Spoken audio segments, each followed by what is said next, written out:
అమ్మాజీ కిచెన్‌కి మళ్ళీ స్వాగతం. ఇవాళ మనం మిక్స్డ్ వెజిటబుల్ చట్నీ చూద్దాము. మన చట్నీస్‌లో ఇది మన చట్నీ కలెక్షన్‌లో ఇది ఇంకొక వెరైటీ. సో, దీనికి కావాల్సినవేంటంటే, మనం ఇంట్లో ఉన్న ఏ కూరగాయలైనా దీనికి వాడుకోవచ్చు. కానీ ఈ కూరగాయల కాంబినేషన్‌తో అయితే పర్ఫెక్ట్‌గా వస్తుంది.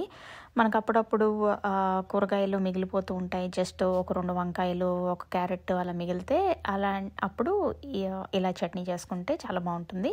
ఈ చట్నీ మనకి అన్నంలో బావుంటుంది. మన ఇడ్లీ, దోస, టిఫిన్స్ అన్నిట్లో బావుంటుంది.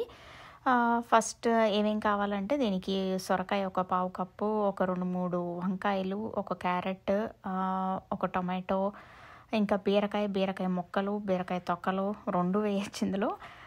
ఇంకా పచ్చిమిరపకాయలు మీ టేస్ట్‌ని బట్టి మీకు ఎక్కువ కారంగా కావాలంటే ఎక్కువ పచ్చిమిరపకాయలు, లేకపోతే తక్కువ పచ్చిమిరపకాయలు.